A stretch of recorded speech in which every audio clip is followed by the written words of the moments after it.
Okay, I guess the next thing we're gonna talk about is Kid Capri. Now, Mike, do I need to go get my tea? Because I actually have some black and green tea I was sipping on this morning upstairs. Do I need to go get my tea Go for while it. I leave the I'm gonna cooker? read through this article real quick. Why you? Yeah, read it off. Let's do this real fast. So, Kid Capri critiques Eminem, I guess critics rather. So this was posted by Rock the Bells. Kid Capri on Eminem's critics. You're mad because he's doing black stuff better than you are. Okay. We'll break this down, but I want to read the article real quick. It's a real quick article. Rock the Bells says during a recent appearance on Audacity, hip hop's Made podcast, Kid Capri turned his attention to recent chatter regarding Eminem's legitimacy in hip hop culture, specifically if he's really as skillful as the press built him up to be. I don't know, skillful was the argument here, but anyway, they said in the interview with the Art of Dialogue Grandmaster Melly Mel, shout out to Melly Mel, stated that Eminem's lofty praise is often attributed to the fact that he's white, saying obviously he's a capable rapper. If you was talking about sales, he sold more than everybody. If you're talking about rhyme style, okay, he got rhyme style, Melly Mel said, but he's white. He's white. If Eminem was just another nigga, like all the rest of us, would he be top five on this list? When a nigga that can rhyme just as good as him is 35.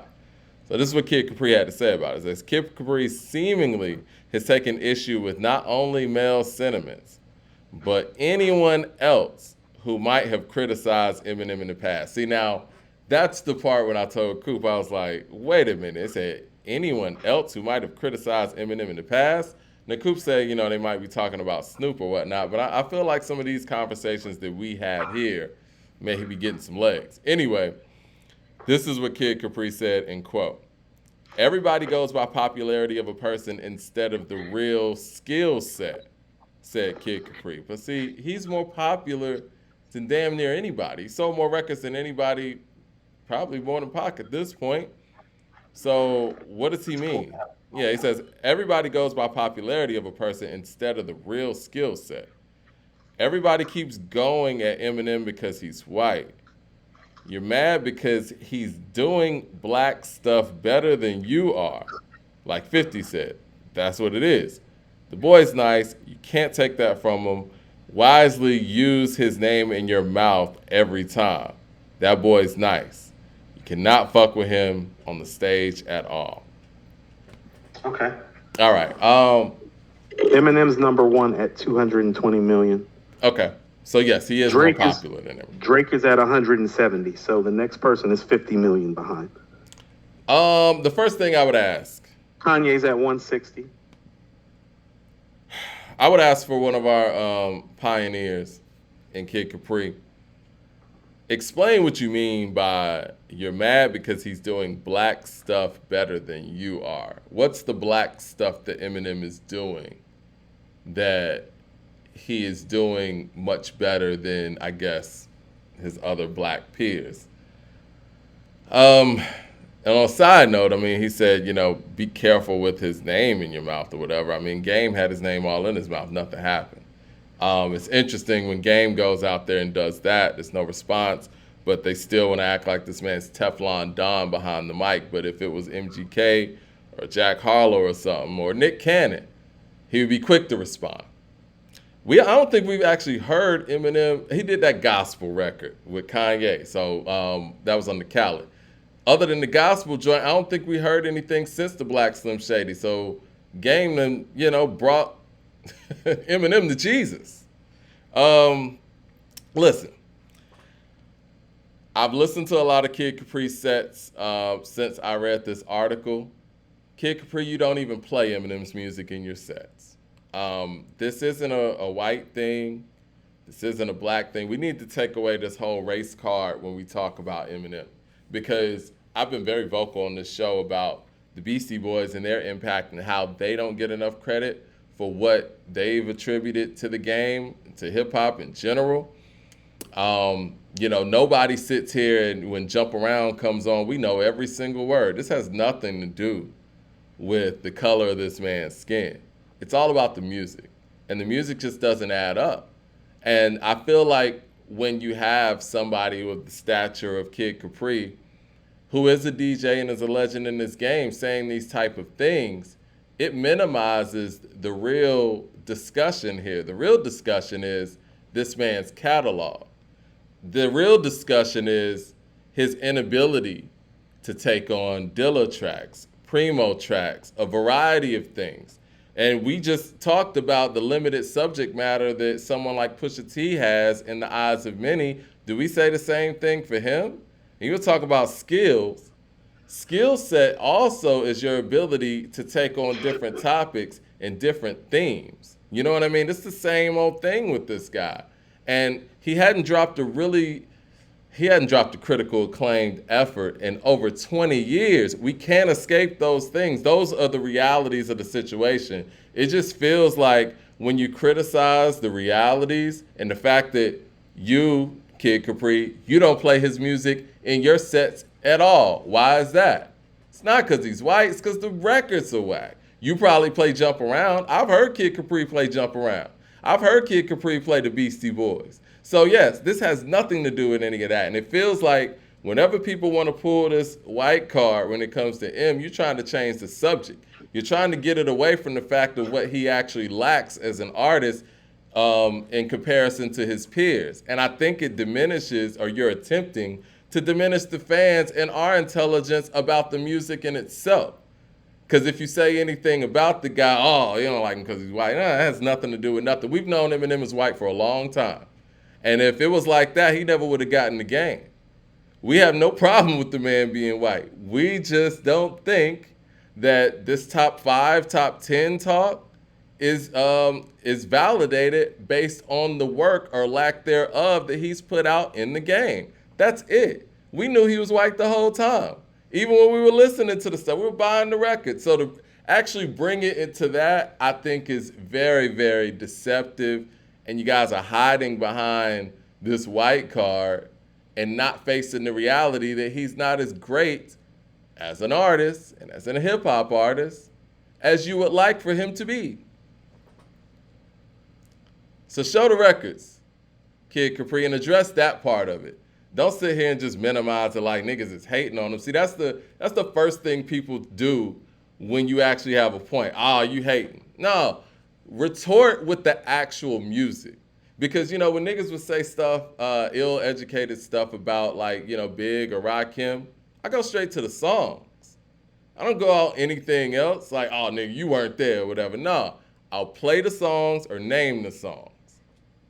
You can't do that with him. Ain't no evidence there.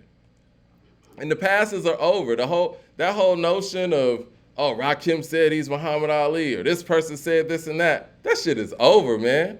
You're going to have to actually speak on some music. And you're a DJ. You're a legendary DJ. You don't even play his stuff. What does that say?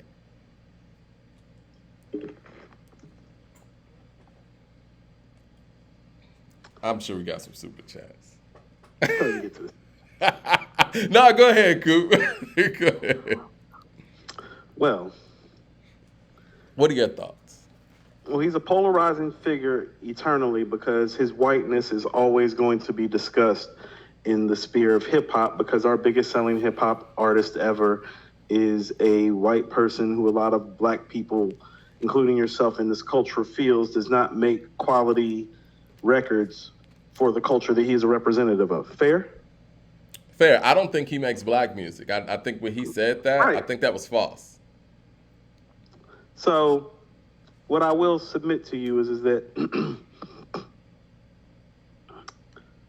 and I'm somewhere in the middle where I always find myself on these things. It's like, I always want to give Eminem and his props, because especially in my formative years, in early 20s, I did find him to be a very talented and formidable MC.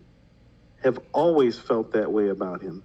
He was never in my top 10. Right. Even at his peak, music don't resonate with my struggle. Give me some Tupac. Give me some DMX. Give me some Biggie Smalls, some Mobb Deep, some Wu-Tang, some OutKast. It's just me. It's just my style. Yeah. It's what I like to listen to. Now, he doesn't make that type of music. As in, he don't make street music. What type And of I don't music have a does he make though? well. Here's what I was about to say. I was about to bring up OutKast, but neither does OutKast, in my opinion. Outside of the first album, like Hmm. it may be the type of stuff that you can play in the street, but it's not quote unquote street hip hop. What OutKast specializes in, they specialize in making great hip hop. I think they kind of make music for the soulful audiences. Definitely the South is always an undertone. I want to ask you this: who do you Hope think that a song like "Hi My Name Is" or "The Real Slim Shady" was actually made for? no, addressing the audience, they are telling him, "Go get us this white audience and make us this money." Right, and that's fine. But But listen to what what I'm what saying. they're doing is they're giving us flack for not letting that register with the audience that you didn't even make the songs for. Well, here's where OutKast, I think, is relative to what I'm saying about at least my placement of him. Hmm. Well, they stopped really making them street songs after Benz or a Beamer. You know what I'm saying? Hmm. But what you found and started finding on both sides was their creative genius come out as they stopped making quote unquote those type of records that I tend to gravitate towards. So they still became my favorite group of all time. Yeah. Definitely my favorite duo still. Even over Mobb Deep, like OutKast is my favorite duo. It's personal. You know what I'm saying? In a way that it's not with Mobb Deep too. Right. Right. For most of us down here, it is that way with OutKast. But Mike, they proved themselves to just be quality hip hop song makers. I didn't need them to make street stuff because the records were just so damn good. Right. Hearing a record like Wheels of Steel, it's like, no, that record's just great. Babylon's just great. They expanded my palette through their Yeah. quality. And so what I'm Yeah. trying to submit to you is that I think his biggest failure is not that he didn't make black music. That might be too much to ask for somebody, I don't know, who's white and not soulful. It's true. It's the But quality. the ask to make great quality hip hop music for the talent level was a fair ask, and that's where I feel like he's failed. That ain't got nothing to do with whiteness or blackness. That's can you make a dope ass hip hop record, a la an OutKast, has in the art of storytelling part one, a West Savannah, a Chunky Fire, a Bombs Over Baghdad, a Miss Jackson. Can you do that? That ain't street. But That you ain't know quote what? unquote traditional hip hop. I'm glad you brought up Cass because I feel the same way Well, about the they're Beasties. the greatest non-traditional hip hop makers ever, and so he's a non-traditional hip hop artist, and so they would be his bar in terms of being in terms of being it's like I said it's like OutKast as a Southern group got invited to the New York Cookout in a way that no other Southern group had been invited before. Okay. Correct. Yeah. Because of that, and with that, they built themselves into great and brilliant song makers. Even for what the Beastie Boys and Cypress Hill were, nobody white had ever been invited to the cookout like Eminem. The ask was for quality records, not Right. for the street stuff, not for you to make black soul music. No, no, no. Are the records dope? Because this is what I mean. This is like you just said it. Well, OutKast expanded all of our palettes, and we were from the South. They expanded our palettes about what the hip hop music could sound like. Bombs Over Baghdad being like a template example of something that Eminem could have done but did not do. And so do I hold all of that against him? No, because some of that is the machine, Mike. But the reality of the matter is me not holding him high all time isn't even about his albums. He actually has a better album catalog than Method Man and Jadakiss because he got two great albums and they don't. It's true. And I feel similar ways, like you said Song's about not there. The hip hop song is just not there for me. the expansion of the palette, and I'm glad you brought up OutKast because OutKast, they're MCs, and I think a lot of people could kind of just say, okay, well, the Beasties were kind of MCing, kind of playing with it. They're more of a rock band, but even with the Beasties' impact early and their influence early, I mean, listening to something like Sabotage, I wasn't gonna listen to that until the Beasties brought that, and I love that shit. Like that whole rock rap thing, but again, that's a quality conversation. I love Sabotage because it's a quality record. I love So What You Want because it's a quality record. Car Thief because it's a quality record. That when they chopped up that Jackson 5 version of I'll Betcha, that shit is soulful. That shit's hard. It's a quality conversation. One of rap's most underrated hip hop albums of all time, in my opinion, is Bubba Sparxxx' Deliverance. Mm-hmm. I forgot Bubba was even white on the album because subject matter and song wise, it's like, oh yeah, you forget this is a country ass white boy from out in the sticks. Like, like in LaGrange, 2 hours from the city. You know what I'm saying? Right. Because on Deliverance, it's nothing like Ugly where they're almost like I like Ugly the video because they're doing with his whiteness what the media's been doing with our blackness almost since TV's been created. So I always liked it, but it was almost like to the point of too tongue in cheek. It was a But caricature, yeah.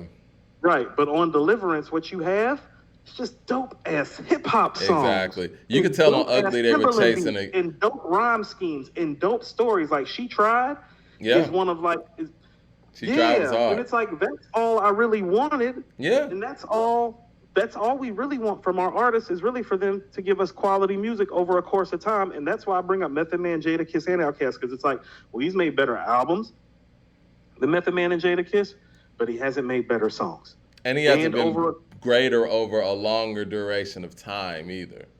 But that's what I mean. Yeah. It's like what he does have in his cap is that he can make an album better than a lot of these guys. He's proven that, including some of the best that we've ever had to do it.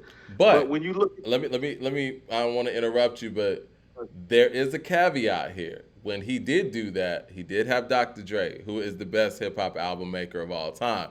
So it's not, you know what I mean? So we got to factor that in too. Jadakiss has never gotten 3 albums done by Dr. Dre. Now, Method Man had RZA, but, had the floods and all that. He only really had RZA for one album, Mike. And RZA had the whole clan to deal with too. Right. But Eminem had Dr. Dre, the greatest executive producer in hip hop history's attention the whole time. So I think that does help his album making ability, especially coming off of, just kind of being I don't want to say a freestyle MC or a battle MC, but coming from where he came from, humble beginnings, you could tell that Dr. Dre's structure helped a lot in him creating that album. We've all heard Infinite, right? And it's definitely not the stuff that, when Dr. Dre came along. No, and I hear somebody, Ashley, I see you in the chat saying OutKast got soul, though. It's like, yes, but not all of those records have soul that are great. Some of them are just dope records. That's why I brought up Chunky Fire. Chunky Fire is not necessarily a soulful record, but that shit's fire. It is. It's just a dope song. Well, I'm glad you brought up Bubba Sparks, though. And you're right. That Ugly... Deliverance is that lick, Mike. Ugly was them chasing a gimmick. And they were really chasing Eminem's gimmick. Even that whole line where he said, I said my mother like I love her, or something like that, You could tell that was kind of piggybacking off of Eminem and his relationship with his mom and that whole market or whatever. But they got off of that and, like you said, made an album. I don't feel like M ever got off of that. You got the real Slim Shady. You got Without Me. You got We Made You. Who were these records made for? These are gimmicky records, and they didn't last. In the lexicon of hip-hop altogether, maybe they did in some other world, and that's fine. But what people are trying to do is trying to force us to say that these are all-time great records or something. And if you don't say that, then you're hating because he's white. It has nothing to do with it. You know what I really feel about Mike? I really feel about this, that it's like if we were just on your side of things, where I feel like there is some smoke and fire to your argument, is that I think that if he's not white, he's just a great rapper for his era, which would put him somewhere in the all-time conversation, but not as high. As in, from the time that he came out in 98 to 04, 05, from that time, if you were to say that he was top 5, I would tell you, okay.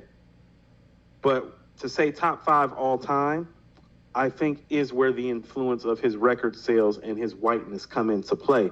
But this is what I've always tried to tell you. That ain't never changed the fact of those albums being dope and him actually being a top tier MC for that time.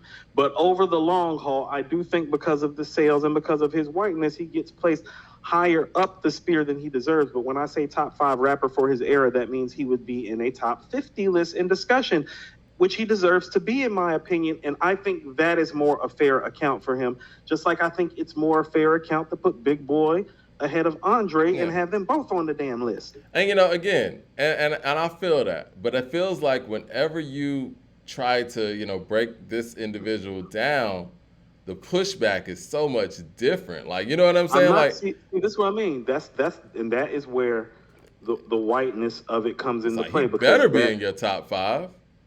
Because that Vlad used to do this a lot, about 10 years ago. He would ask people's top five. And when they would say their top five, no matter what it was, if they didn't mention Eminem, like, what about Eminem? Like, nigga, they didn't say Eminem. no, but what I'm saying is if you would have said that from 98 to like 04, 05, it's like okay.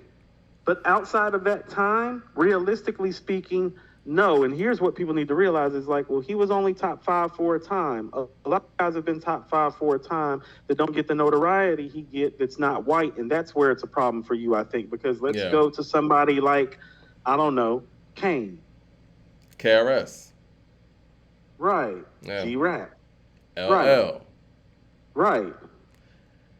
LL done, M done sold, like a lot of people's careers on his first three albums. Like his first three albums supersede most rappers' careers in terms of sales.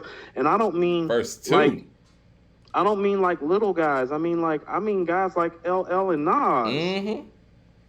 I You know mean, he what I'm has saying? Like- two of the highest selling albums of all time in the Marshall Mathers LP and the Eminem Show, and these are single discs. These ain't double discs. Right. Those shits is like 30 million. Like, but again, that's because of how they approached it, and that's fine. But I think that the conflict is now you made music for this certain audience over here. And I'm gonna just keep it real. The TRL audience at the time, the Kid Rock, Limp Bizkit audience, they all were selling crazy records. Y'all can look them up. And that's where he was living at that point, and that's great. But after the fact, people tried to reverse it and say, okay, well, now you're back competing with the Nas's and Jay's and stuff. Like, no, it wasn't like that. So it's hard to really even, rank it on those levels because he never really played in that field outside of just being a bar spitter. You know what I'm saying? But musically, he never really played in that field, even down to radio. Even that's why the DJs don't play his stuff, because they weren't playing it when it came out, because it wasn't for them. You know what I'm saying? No, I agree with what you're saying in that regard, but that doesn't mean he didn't make dope records or dope albums around that time. It doesn't mean he wasn't a top flight MC. I just think, how about this? If we were really being real about it and we were really pulling the songs out, you would find that he would probably rank somewhere behind Kane or G-Rap all time if we're being realistic. And that's no shame in that, because G and Kane, because of their catalogs and because they were only top five for, I don't know, about a 3 to 5 to 6 year period, really. You know what I'm saying? It's really, when people are going back and looking at his peak, they're looking at the sales, they're not looking at the songs. And that's why I tell you, it's like, oh, well, Kane and G-Rap actually musically had a better peak than M had in terms of quality of music. And those songs are still around. Those songs are still around. And so when I'm saying he deserves to be rated properly, it's like if Cool G-Rap and Kane keep falling like 18 and 25 on our list, no, that puts Fam somewhere like 27 to 30. And there's no shame in that. Millions of people have tried to rap, Mike. To be a top 50 rapper is a glorious thing, and people need to get their head wrapped around that part.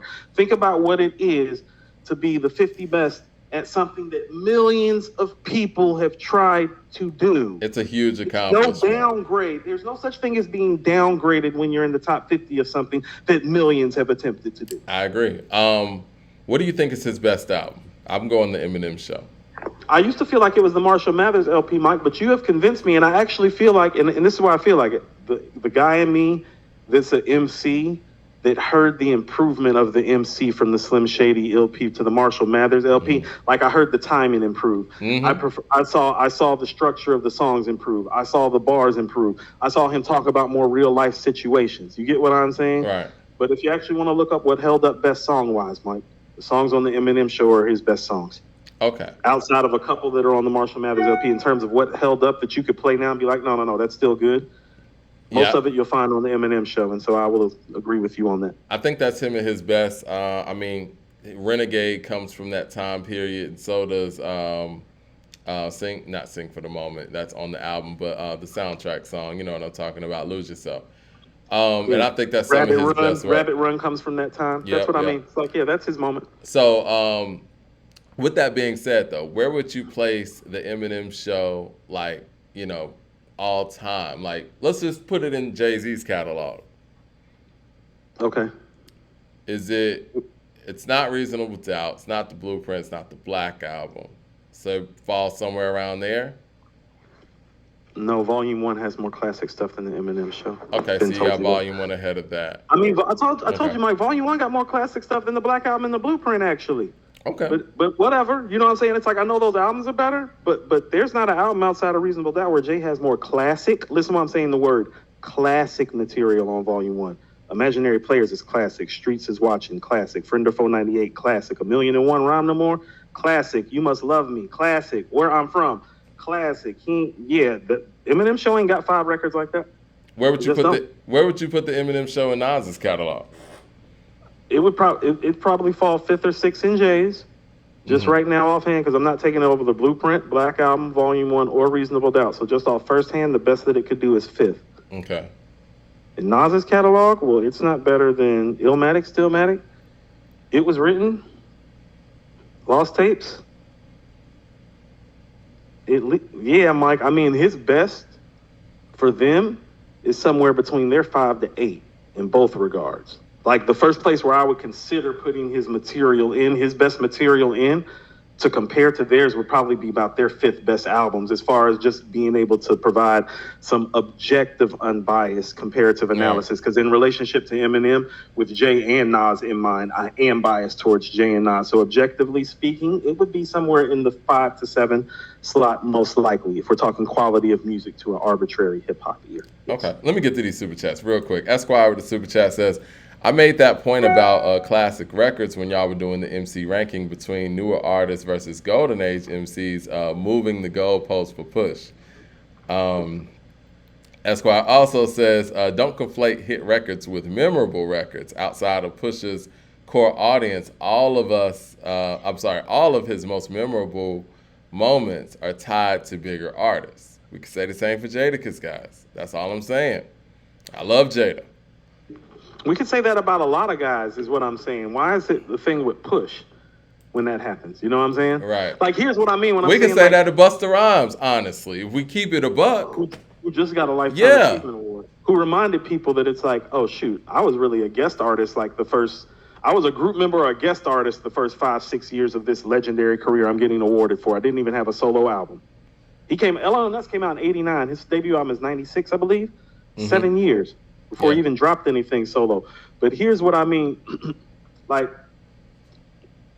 with Push specifically, it's like, well, and I think you've said this before, it's like, well, we allow other artists to do certain things. How about this? No, let's stop all that. This is what I mean about the hit thing. Him and Kanye chose to do what would Meek do instead of making a hit record together. Don't people understand that? Right. It's like, no, he had Kanye in there with him, and they could have made anything. And Ye is a bona fide smash hit maker. Yeah. They chose to make Daytona. They chose to make What Would Meek Do. You don't think he could have got on and got a single out of Kanye around that time, being like, we need to make a single, put you on it? No, he could have did that. That wasn't the objective. That's my thing with Push too. Like, it seems very There's an objective intentional. with Push that is different, right, Yeah. Mike? Because he's Yeah. working with some of the biggest hit makers this genre's ever seen, and he's making quality music with them. But you guys seem to think somehow he can't make a hit with them. When they had to make a hit and make a name for themselves, you got grinding. So let's not act like it doesn't exist. Like, his objective, you have some MCs, Mike. And how about this? As much as I love Luda, well, Luda's objective and how his objective works, well, it has a radio shelf life, hits. Mike. yeah. Pusha T's objective is to be dope on the mic every time he steps to the mic and make quality music. It's going to hold longer. You're right. So that hit making stuff, what you'll find is your biggest hit makers in rap have mostly had 3 to 5 year runs. Ja Rule, Nelly. LL's the exception to the rule, Mike. Most of your big hit makers have a 3 to 5 year run of hits. Even in Kanye's case, Kanye's biggest hits came in about a 5 to 10 year. Ye's stretch might be a little longer, but it usually happens in the 3 to 5 year stretch, Mike. Yeah. Like, And then as he far as, kind of being just a big started hit maker experimenting behind after the that. mic, I don't know why people think like no, Ja Rule went triple platinum like back to back. It's like in a 3-4 year stretch and was going platinum. No, Nelly, that was like 3, 4, 5 year stretch. There wasn't no 15-year stretch of Nelly selling 6, 7 million records. No. Even if we look at Jay's hits, that's 98 to 2003, really. If we keep it a That's what I'm buck. saying. It's because you want. Here's the thing with making a hit. People grow up, and you got to make music for the next audience that's up listening to, and it's just harder to do as you get older. It's what happens. Well, That's why yeah, the new guy's gonna come in and make the hits. And it's always been understood in hip hop. And I swear, we never talked about hits in hip hop till like One More Chance in California. Like till Pac and Big really started making big hits, it never even mattered like that. Like think about Rakim's biggest hits. Who the hell? Yeah, Paid in Full, I would say, is Ain't probably nobody walking around talking about what's Rakim's highest charting song. That's Exactly. the God MC. I wish somebody would. I wish somebody would. Mike, Right. I'm going to smack somebody if they ask me what Rocky. What's his How high the highest God charting chart on my song? backhand. Well, like And then I a always told you, backhand and a man. forehand like I'm playing tennis. Like I always told you, man, I have no idea how many records Tribe Called Quest Low End Theory sold. And I don't care. Doesn't matter. I know it didn't go platinum. Doesn't validate anything. It doesn't. It doesn't change the fact. Look Yeah. here. Usually on my list, I usually have the Low End Theory and the Chronic close to each other. One sold like 600,000-700,000. One sold like 6-7 million. I don't give a damn. The album's comparable. Exactly. Don't give a damn. Exactly. The albums are comparable. And Jay you can't Short- tell me. And if your rationale for telling me the Chronic is better than the Low End Theory is the record sales, well, that's where you lost your argument, in my opinion. Well, what people don't understand, their whole marketing departments that are allocated for those things. So the quality of music has nothing to do with how many records it sold. If that were the case, Vanilla Ice wouldn't have sold what he sold. That's about people doing their job. Jay Short with When I the get super up to chat. New York, Mike, when I get up to New York, Kaya gonna be the first one to catch this forehand and this backhand. Jay Short with the super chat says, the 4 C's to culture colonization. First, they contribute. Second, they say they were a collaboration. That it was a collaboration, excuse me. Third, they center GOAT Talk convo. Lastly, they say they created. And they always need I guess a coon to assist. Yes, I see what you're saying. Let's see, we got some more super chats here, and we can move on to the last topic before we get up out of here, man. Live Hip Hop Daily on Demand says Eminem's music hasn't aged well. Listen, I agree. man, it's just not a narrative, man. It's just the truth. And a DJ himself, again, those are the questions that I would ask Kid Capri as a DJ. Like, forget all the skill set talk and the syllable talk. As a DJ, sir, do you play these records? If not, why not? The hip hop, right? See, but here's where I'll tell you. This is where it's like, well, here's where I don't want to castigate him or vilify him, though. When people are like, well, his shit's not aging well, I can say that about a lot of guys who were great. It's true. That's not just It apply to happens. Eminem. That's where we have to be fair and not be biased about it. Be like, oh, well, that shit ain't aging well. It's like, so is some of my favorite rapper stuff. So what? Jay Short with the super chat says, to clarify my super chat, we are at step 3 with M. We get to step 4. Hip hop will be the next rock and roll. On the 100th year anniversary, we'll be shut out. We're definitely pushing back. And again, I think it's just odd that they're pushing back the notion that, again, this is something outside of the music. We're just judging the music, man. You know what, man? I was watching, we went to go see Guardians of the Galaxy. And Marvel's doing like a lot of Beastie Boys music in, that movie, and in like they were doing like the preview of Captain Marvel's new movie or whatever. And I was so happy to hear those Beastie Boy records. I don't know who's got in the catalog and how that's being placed, but it sounded They sold their good. catalog. Didn't they sell their catalog? Maybe. Hmm. But yeah, I've been hearing a lot of Beastie Boys in films, and it sounds great. That's timeless stuff. And again, ain't nobody sitting here putting a color on it. And I think that that's just a convenient way to just totally drown out a legitimate argument, to just sit there and say, boom, you're a hater. You don't like him because he's white. That has nothing to do with anything. And I think it's a lazy argument, honestly. I think what people have to understand, and here's the beautiful thing about hip hop. You can have somebody like a Nas be your greatest MC of all time, who isn't like one of your 10 biggest sellers of all time. Mm-hmm. But you can have somebody like Eminem, who is your big seller of all time, not be top 20. Yeah. That's one of the beautiful things about hip hop, because hip hop has always been a good quality control space music wise. Mm-hmm. Because it's And, about the and when, people and the vibrations that people are well, moving to. well, Mike, when old people even complain about hip hop now, and we're becoming some of those old heads, we don't complain about the artist. We complain about the quality of Mm-hmm. the music, because it's always been high quality control around these parts. And the quality control says, is he one of the greatest MCs of all time? Yes. Is he top 5? No, not according to quality control. 10? No. 15? And at 15 is where I feel like it's a more fair conversation to start having about him. But it's like that top 15, he's not top 15. Quality says he's not top 15. Yeah. Because the guys who are top 15, quality just trumps his in such a major way if you go listen to their catalogs. It's like you can't go listen to Ghostface Killer's catalog and all the Wu-Tang stuff and tell me Eminem's better. It's like, well, where's your evidence that he's better than Ghost? And you're talking about quality in a vacuum too. We're not even factoring in the long run, the marathon part of it, because there's a lot of guys who are before him that are nicer today, or just as nice today as they were back then. And he was just good, honestly, or the level that they say that he was great at for like a 4-year stretch.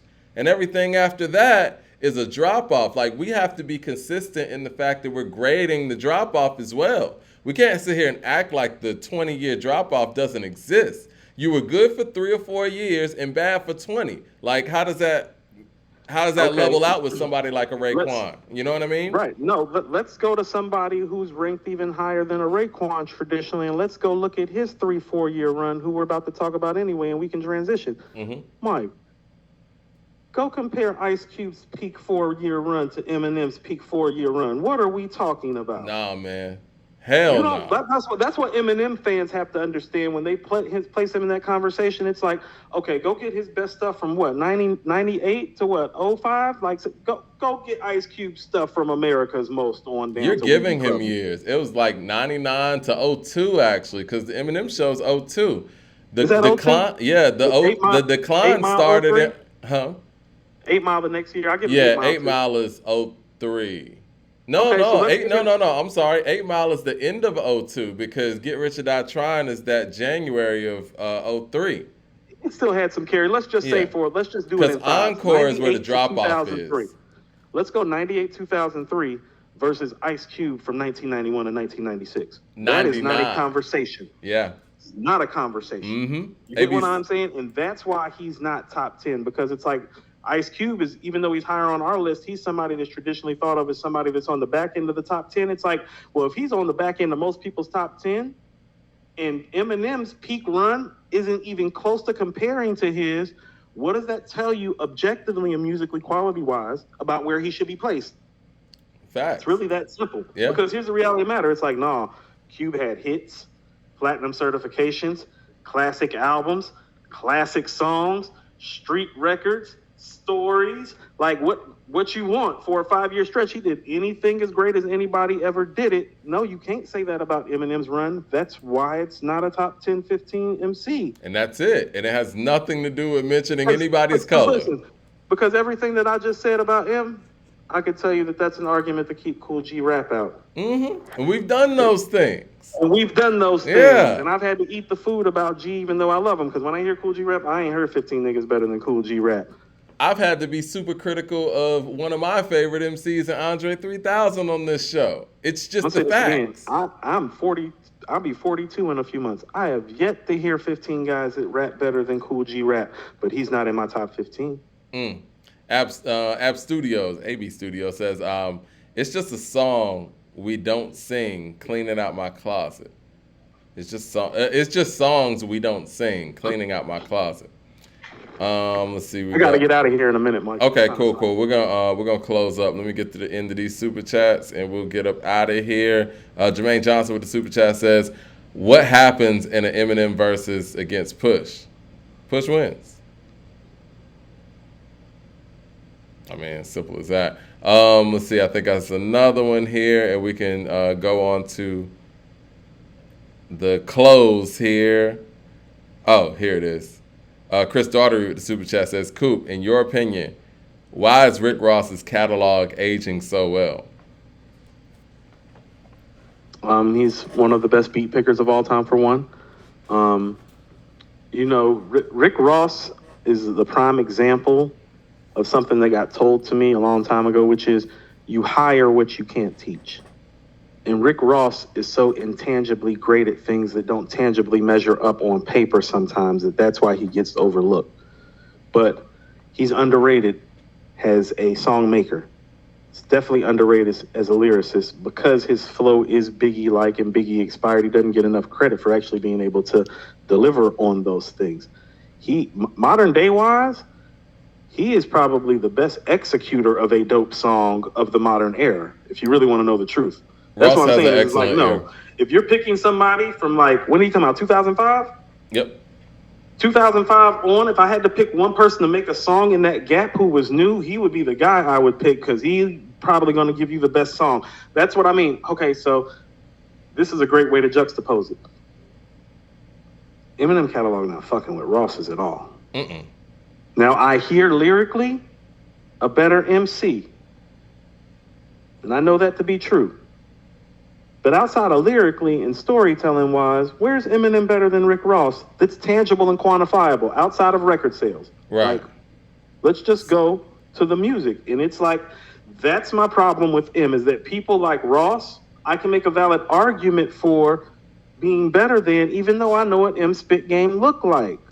But I mean, there's a lot of guys that you could say from a technical standpoint could outspit Rick Ross. So it's like, for me, that really Right. doesn't do too Man, much. a lot of guys better. Like, I say Homeboy Sandman could outspit Ross. You know what I mean? But what does that mean, really? Yeah. You know what I mean? One thing about Ross, though, and we'll move on, he becomes one with the beat. He has mastered that. Like, not only is he a great beat picker, but he, like, meshes right in with that shit. And he That's part of what sounds makes like, him yeah.